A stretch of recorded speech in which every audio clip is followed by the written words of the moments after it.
everybody, I'm Joey Paul and I'm an indie author and welcome back to my channel. I write young adult fiction across a variety of genres, and if you think that might interest you, then think about subscribing below. I also have a Ko-fi shop for signed paperbacks and swag, which you can also find below.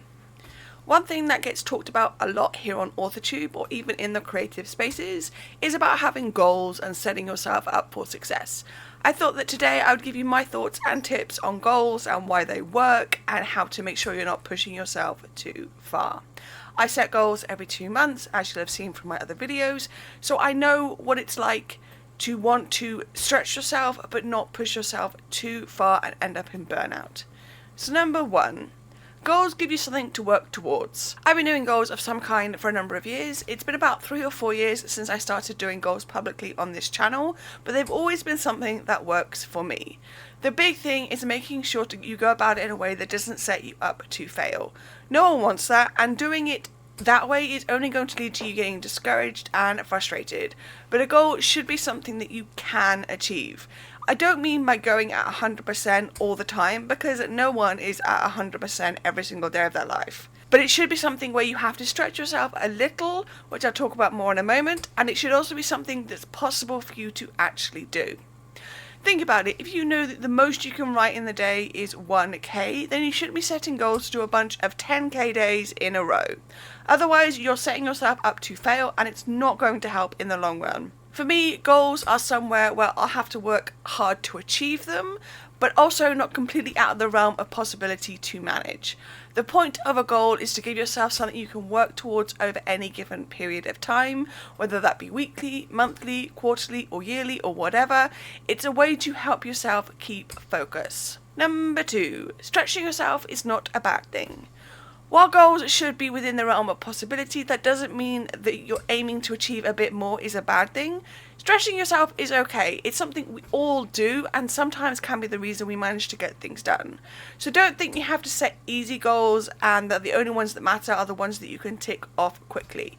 I mean, you can do that, but I don't personally see the point of it. If you're wanting to further yourself and what you're doing, then stretching yourself has to play a part. Like when I first started my bi-monthly goals, I would set a goal to read a certain number of books. It quickly became clear that I was exceeding this goal by a lot, so I upped the goal to one that I didn't think I would reach. It worked for a time, but then became impossible, and like I was again setting myself up to fail, so I brought it back down again because that's the way it works. My point is that you should be stretching yourself to reach these goals, but not to the point where it's detrimental to you, your process, or anything else.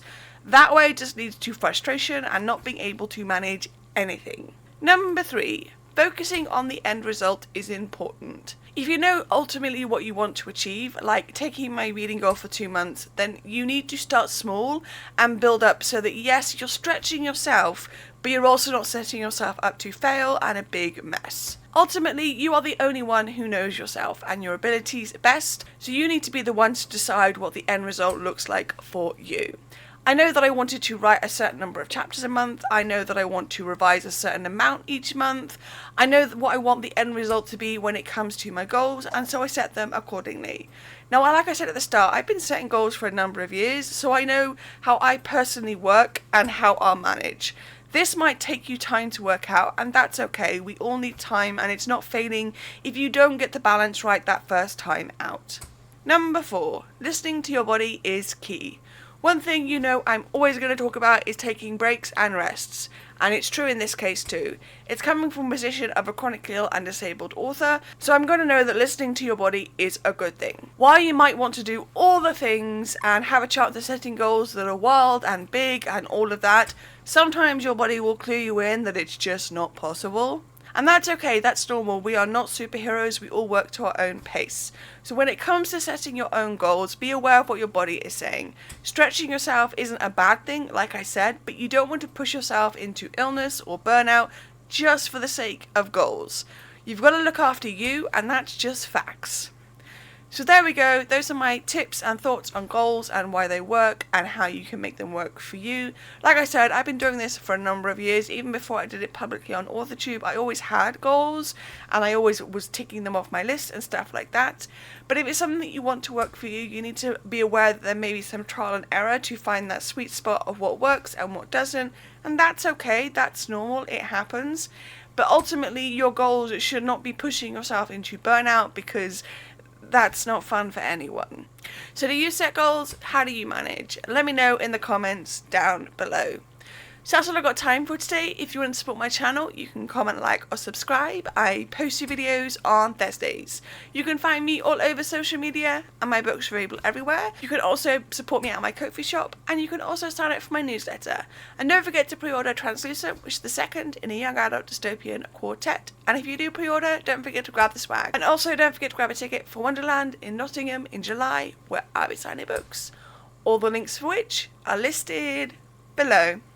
Thanks for watching, and remember to keep writing. Bye.